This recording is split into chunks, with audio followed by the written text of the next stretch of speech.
Hey, Friendo, Steve here. Hey, Larson. And it's time once again for an episode of Blind Power Rank Wrestling. Larson, this time I am terrified to be in the hot seat because I know you're going to be out for blood after I made you put Alberto Del Rio as the number one WWE champion of all time last week. Yeah, I wasn't happy about that outcome, to put it mildly. No, so I'm sure you got something spicy for me this week. What is on the agenda? So as we were finishing up that particular episode, I had the idea that we're going to do today.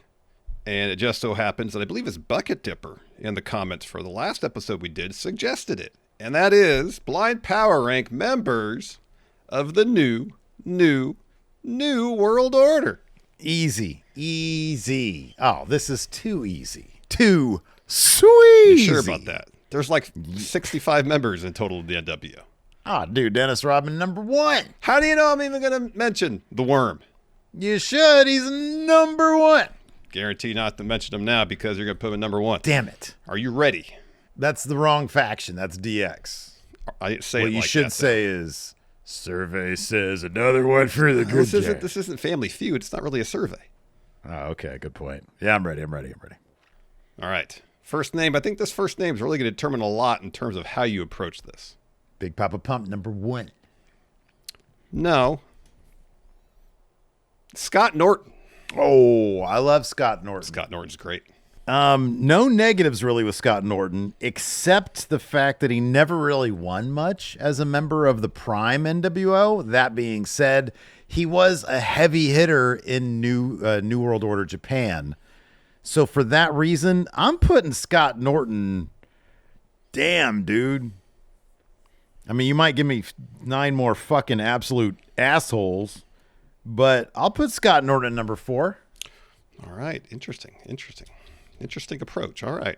I don't think there's anybody else that I'd be like, oh, yeah, I feel bad about Scott Norton being so high because I love Scott Norton. Yeah, Scott Norton's great. Many people might not know this, but during StarCast, the convention that we did, he put his shoulder on you. I'm sorry, he put his hand on your shoulder, and you and I speculate that might make Larson a member of the NWO. I'm going to put Larson at number 10. Oh, come on. Number 1 for me.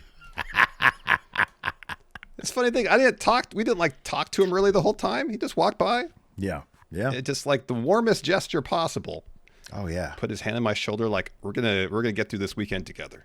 Right. Yeah. If this was me, Scott Norton number 1. Oh shit. I should have put him number 1 because I think you're going to give me 9 assholes now. All right, next up. Someone else who had a long career in the world of pro wrestling.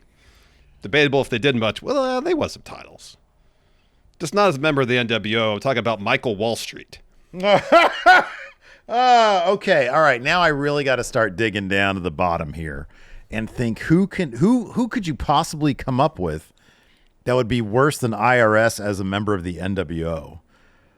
In terms of just like the lameness of being a member of the NWO, they don't get much worse than him.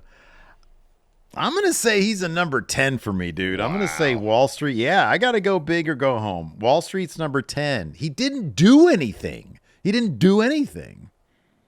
Can't be anybody worse than that. Can't be. I will see about that. Not a chance. Next up, let's go with this name. Someone else who had a long, illustrious pro wrestling career. Won a lot everywhere else. Just didn't do much in the NWO. I'm talking about the Disciple. Oh, shit. All right. So, of course, this is Brutus the Barber Beefcake. Correct.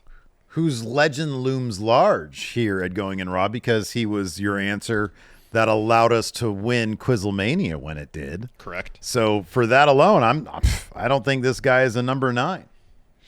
I also really kind of appreciated that he was a pivotal plot point in the Hogan Warrior saga, if you will, because he was, if I'm not mistaken, the only member of the one Warrior Nation that wasn't the Ultimate Warrior.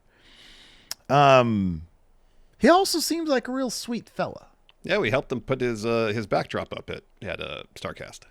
I get the feeling that you're going to give me at least a couple of real assholes that I'm not thinking of. Like,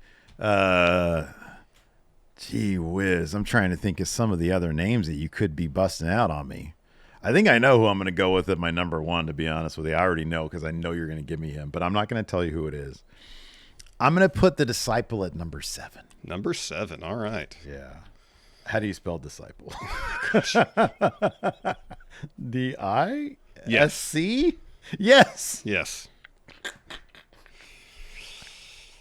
All right. So far, 4, 7, and 10. Yeah. Let's go with this name. Again, someone else. There's so many wrestlers who had a lot of success during the course of their pro wrestling career.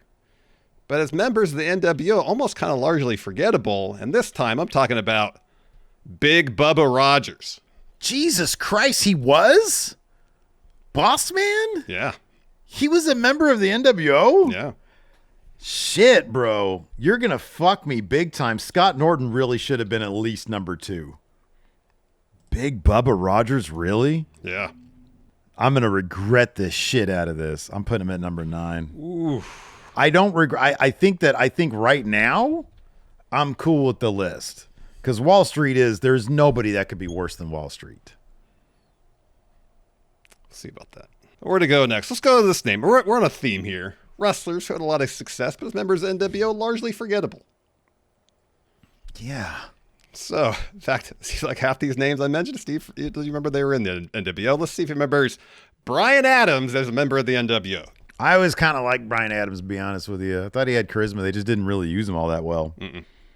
Given that there definitely is a theme here, I got to start ranking some of these guys high because I know you're going to drop some assholes on me. Yeah, dude, I'm going to go Brian Adams 5. All right. I think that works. All right. You know, one of the interesting things about the NWO is they were one of the few factions that had their own referee. Oh, dude. Okay. So, next up, Nick Patrick. Bro, number 1, Nick Patrick, responsible for one of the biggest controversies in WCW history. Hulk Hogan politicking him into the normal count when the entire story of the main event of Starrcade relied on fast count. He played his role really well. I will say that about Nick Patrick. He also had a match against Earl Hebner way down the line in WWE. That's correct. I got fond memories, and I always loved the idea. I loved the idea that NWO had their own ref on payroll. I'm putting him at number 2. Number 2 for Nick Patrick. All right. I got to fill out that top group, and I got nothing but good memories about Nick Patrick. So, yeah, I'm putting him high, dude. Next up, let's try this name. You know, the thing about the NWO is they expanded outside the world of professional wrestling. It wasn't just wrestlers who were members of the NWO. There was NASCAR drivers. Kyle Petty. Kyle Petty is an incredibly accomplished NASCAR driver. Yeah, he won his fair share. I think, wasn't he like one of the, isn't he up there with like the Earnhardts and shit? No, that's his dad. That's Richard Petty. Oh, wait a second. Who's this? Kyle Petty? Kyle Petty. Did he suck? I mean, I think he was good, but I don't know if he was all-timer. It's coming down to, you're going to drop some assholes on me. I'm going to say this, man. You know, there's something special about, fuck, I got to justify this shit now. God, I hate this. Fuck. You know, man, I'll say this. What's that? There's a possibility that his NASCAR races were some of the most viewed competitions that an NWO member has ever been a part of. Because what's the capacity on those NASCAR races? Oh, pretty some big. 100,000 plus. 100,000 plus. Yeah. I don't know what the highest attended NWO event ever was. It's probably the Georgia Dome show, at least here in the States. What was that, 40,000, I think? I think it said 68, wasn't it?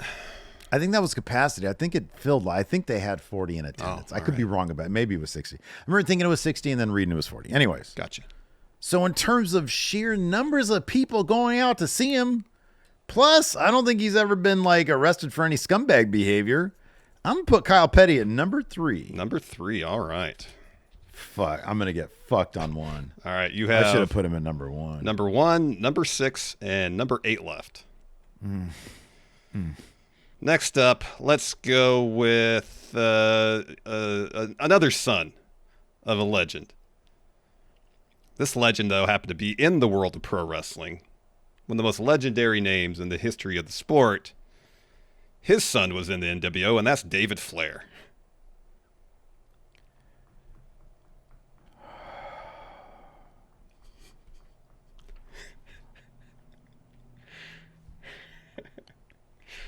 You know what fucking blows? I know who your number 10 is. Do you know? And you suck for this. I am going to put, because David Flair did actually have some entertaining shit. And there's only one name that I am definitely not going to put at number 1. Oh, God damn it. I think David Flair, didn't he like in the real life date like Tori Wilson or Stacy Keibler, one of them? Yeah, maybe. Yeah. I mean, if we're going to rank these by like, charisma, aura, whatever. Riz, I guess. Riz. When was he? He was in the NWO? Yeah. Fucking what? Yeah. All right. Because I know who you're going to drop last on me. Do you know? Yeah. All right. I'm putting this. This is going to be the Riz list. You're putting David Flair number 1? Nah, Flair's at 6. Flair's at 6. All right. Oh, I gave you what he wanted, you son of a bitch. All right, next name. Another relative of a pro wrestling legend. Oh, shit. Involved in a massive swerve to help his uncle defeat Ultimate Warrior. Kurt Hennig. It's Horace. That's fucked up because I know who your next one is. Do you know? Yeah. Forgot about Horace. Damn it. Any of these could have been above Horace. But you're not going to make me put that dude at number 1. All right. Horace Hogan is number 1. Horace is number 1? Horace is number 1. All right. So you got number 8 left, right? Who do you think I was going to name at the last? I know who you're going to put last. Disco Inferno. Yeah, it was Disco Inferno. You didn't make me. I didn't bite on it. I almost called it audible just to do Dennis Rodman at the end because you mentioned beginning. You can't do that. You got to stick with your guys, man. You got to stick with the guys that you have written down. My actual ranking, and by the way, we know people are playing along. Put where you landed at the end in the comments. Yes. My actual ranking would have been Norton at 1, probably still Nick Patrick at 2, because I did really always like the NWO ref thing. I thought that was really clever. Kyle Petty, probably still at 3. I think that's probably not awful. I think everything else probably would have been fine. Like, yeah, I would have moved up Bryan Adams. Probably would have put Horace at 5. But Flair, Disciple, I hate to say this, but Disco I would have kept at 8. I wouldn't have put him at 10. Because Bossman and Wall Street were so inconsequential to the NWO, it's like they were never a part of it. Mm-hmm. Disco had some funny shit when he was trying to get into the Wolfpack. He did. Disco was kind of funny, and he was kind of over. He was. I mean, he's not like my favorite person now. No. But, at the time, the guy was kind of over in WCW. And the only reason I say that is because I watched, what I watched the other day, I don't know what I watched. Super Brawl, maybe? I don't know what it was. Yeah. Maybe it was Halloween Havoc. Well, maybe it was was there? Oh, yeah, there was a disco match there. But, dude, there was 2 disco matches. Yeah. They cut to the crowd, and how many times were people doing the fucking disco dance? Plus, I think disco dancing is over. Could have been any idiot. And then he came out for the second match, not selling the first one. Yep. Anyways, look at it. You tried to get me on disco, but you didn't get me. Well, I got you on Horace. Horace, number 1 member of NWO. Out of these names, he ain't that far away. Oh, come on. There's a huge gap between what Scott and Norton accomplished in the world of pro wrestling as opposed to Horace. Yeah, I know. I should. That's the thing. Anytime you have even an inkling of somebody that you like, you put them at number one.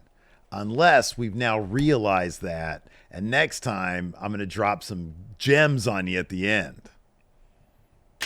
Anyways. Or you could be saying that and then not do it. What is going to be next? I don't know. We're going to find out next week. We'll see you guys around. Goodbye.